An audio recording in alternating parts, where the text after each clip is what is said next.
لیکن سب سے پہلے آغاز کرتے ہیں. اس ہفتے سیاسی ماحول بہت گرم رہا. عمران خان صاحب لانا تھا شفا ہسپتال، لیکن پیمز ہسپتال جا کر ان کا معائنہ کرایا گیا. اس کے نتیجے میں پاکستان تحریک انصاف نے بھی توہین عدالت کی پٹیشن کر دی ہے. حکومت نے اس فیصلے کو ریویو کرنے کی پٹیشن کر دی ہے. جو پاکستان تحریک انصاف نے آج توہین عدالت کی پٹیشن فائل کی ہے، اس میں وہ کیا کہتے ہیں؟ یہ ڈاکٹر عظمیٰ صاحبہ کو اس میں فریق بنایا گیا ہے اور ڈاکٹر عظمیٰ کی جانب سے بانی پی ٹی آئی کو شفا انٹرنیشنل اسپتال منتقل نہ کرنے پر سپریم کورٹ میں توہین عدالت کی درخواست دائر کر دی گئی ہے. توہین عدالت کی درخواست میں وزیر اعظم، وزیر قانون، وزیر اطلاعات، سیکرٹری داخلہ، آئی جی جیل خانہ جات، سپرنٹینڈنٹ اڈیالہ، چیف کمشنر اسلام آباد کو فریق بنایا گیا ہے. درخواست میں موقف اختیار کیا گیا ہے کہ سپریم کورٹ کے 18 اگست کے حکم پر عمل درآمد نہیں ہوا ہے، جس پر ذمہ داران کے خلاف توہین عدالت کی کارروائی کی جائے. درخواست میں مزید کہا گیا کہ عدالتی حکم کے کچھ ہی عرصے بعد ڈاکٹر طارق فضل چودھری، وفاقی وزیر برائے پارلیمانی امور، نے سینٹ کے فلور پر ایک بیان دیتے ہوئے کہا کہ وفاقی حکومت اس معزز عدالت کی جانب سے جاری کردہ حکم کی ہدایات پر مکمل طور پر عمل درآمد کرے گی. اس کے بعد وزیر اعظم کے مشیر رانا ثنا نے بھی پارلیمنٹ کے باہر صحافیوں سے گفتگو کرتے ہوئے اسی نوعیت کا بیان دیا.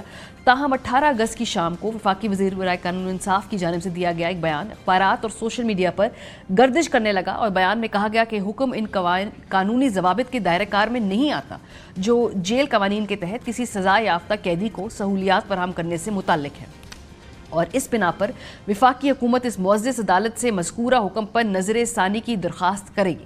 20 اگست کی رات عدالت کے مقررہ وقت کی مدت ختم ہونے سے قبل ڈاکٹر عظمیٰ اور ڈاکٹر فیصل سلطان کو اڈیالہ جیل بلایا گیا اور بتایا گیا کہ انہیں خان صاحب کے ہمراہ شفا انٹرنیشنل اسپتال لے جایا جائے گا. کئی گھنٹے انتظار کے بعد 21 اگست کی صبح انہیں الگ الگ گاڑیوں میں پولیس کے بھاری حصار میں روانہ کیا گیا. ڈاکٹر عظمیٰ اور عمران خان کو شفا انٹرنیشنل اسپتال کی بجائے پیمز لے جایا گیا، جبکہ ڈاکٹر فیصل سلطان کو الگ سے شفا اسپتال پہنچایا گیا.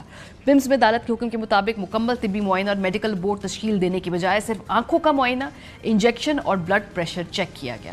درخواست گزار ڈاکٹر عظمیٰ کو یقین دلایا جاتا رہا کہ خان صاحب کو شفا انٹرنیشنل اسپتال منتقل کیا جائے گا، لیکن بعد ازاں انہیں واپس اڈیالہ جیل لے جایا گیا. یوں عدالت کے حکم کے باوجود خان صاحب کو شفا انٹرنیشنل اسپتال منتقل نہیں کیا گیا اور مطلوبہ میڈیکل بورڈ کے ذریعے مکمل معائنہ نہیں ہوا اور ڈاکٹر فیصل سلطان کو بھی طبی معائنے میں شامل نہیں کیا گیا. خان صاحب کو شفا انٹرنیشنل اسپتال اسلام آباد منتقل کرنے سے انکار سے بات بالکل واضح ہے کہ انہوں نے جان بوجھ کر عدالتی حکم کو نظر انداز کرتے ہوئے اس کی خلاف ورزی کی ہے. یہ عدالتی حکم کی دانستہ اور ارادی نافرمانی اور خلاف ورزی ہے. قانون کے عمل میں مداخلت اور عدالتی کارروائی میں رکاوٹ کا معاملہ ہے.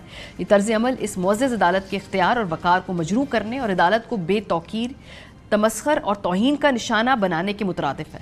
پی ٹی آئی نے عدالت سے عمران خان کو فوری طور پر شفا انٹرنیشنل اسپتال اسلام آباد منتقل کرنے اور وہاں ان کا طبی معائنہ کرانے کی استدعا بھی کی ہے، اور درخواست میں مزید کہا گیا ہے کہ سپریم کورٹ کے حکم پر مؤثر عمل درآمد یقینی بنانے کے لیے عدالتی افسر یا لوکل کمیشن مقرر کیا جائے. جو ایک انٹرسٹنگ بات ہے وہ یہ ہے کہ تقریباً اسلام آباد انتظامیہ اور حکومت کے امپورٹنٹ جو منسٹرز ہیں ان کو تو اس درخواست میں نامزد کیا گیا ہے، لیکن انٹیریئر منسٹر محسن نقوی صاحب کا نام اس پوری درخواست سے واضح طور پہ ہم دیکھ رہے ہیں غیر حاضر ہے.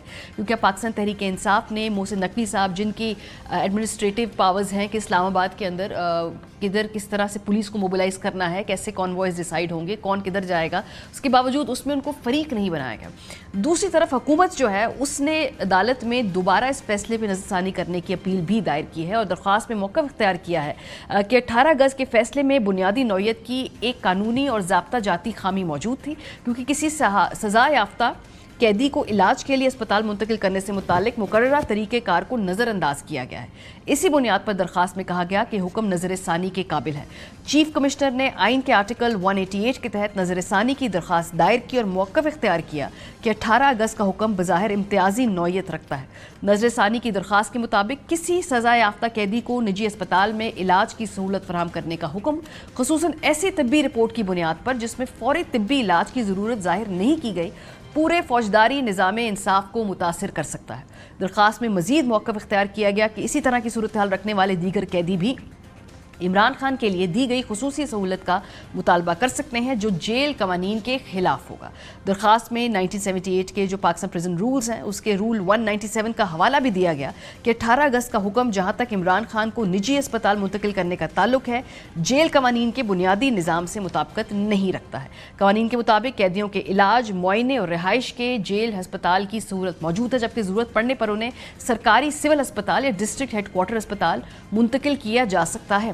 درخواست میں کہا گیا کہ عدالت ایسا کوئی اقدام نہیں کر سکتی جو ضابطۂ فوجداری میں واضح طور پر فراہم نہ کیا گیا ہو. چنانچہ عمران خان کو نجی اسپتال منتقل کرنے، ماہر ڈاکٹروں پر مشتمل میڈیکل بورڈ تشکیل دینے اور اس سے متعلق دیگر ہدایات جاری کرنے کا اختیار فوجداری اپیل کی سماعت کرنے والی عدالت کے دائرہ کار میں شامل ہی نہیں ہے. مسلم لیگ نواز سے بار بار پوچھا جاتا رہا کہ بھئی یہ تو اعلیٰ عدالت کا حکم ہے، تو اس حوالے سے کیوں عمل درآمد نہیں کیا گیا؟ ان کی کیا توجیہ تھی، ملاحظہ کیجیے. وائلیشنز اور کنٹیمپٹ کس نے کیا ہے یہ پوری قوم کے سامنے. اس کے بعد اس میں سیاست کی گنجائش نہیں ہے. میں نے بتایا کیونکہ سیکیورٹی کے حوالے سے تحریک انصاف کے لوگوں نے وہاں پر ایک رسک کریٹ کیا کی وجہ سے ان کو پیمز لے جایا جا رہا ہے. شفا ہاسپٹل کے باہر اسلام آباد کی تمام انتظامیہ کو تعینات کیا گیا تاکہ وہاں سیکیورٹی ارینجمنٹس کو فول پروف بنایا جائے. تو شفا کے باہر جو صورتحال تھی وہ ایسی نہیں تھی سیکیورٹی کے پوائنٹ آف ویو سے کہ وہاں پہ خان صاحب کو لایا جاتا. ان وائلیشن جو سپریم کورٹ آرڈر ہے اس میں پی ٹی آئی کے لوگ وہاں اکٹھا ہونا شروع ہوئے. اس سچویشن میں ٹریٹمنٹ ہے وہ کسی بلڈنگ نے یا باقی چیزوں نے نہیں کرنا ہوتا، وہ تو ڈاکٹرز نے کرنا ہوتا. تو وہ صورتحال میں بہترین آپشن یہ تھی جس میں سپریم کورٹ کے حکم پر بھی عمل ہو سکتا تھا. یہ ایک طرح سے حکومت کا اپنی ہی کارکردگی کے حوالے سے اعتراف بھی ہے کہ اسلام آباد جیسے شہر میں بالکل ایک اسپتال کے ارد گرد وہ سیکیورٹی کو انشور نہیں کر پائے، اس وجہ سے ان کو کسی اور اسپتال میں شفٹ کرنا پڑا. بہرحال تحریک انصاف نے سخت موقف دیا ہے، کہا ہے کہ اس وقت سپریم کورٹ کا فیصلہ بالکل واضح ہے اور پھر آگے چل کے کسی تحریک کا بھی انڈیا دیا ہے، اس کی طرف بھی ہنٹ کیا ہے. ملاحظہ کیجیے.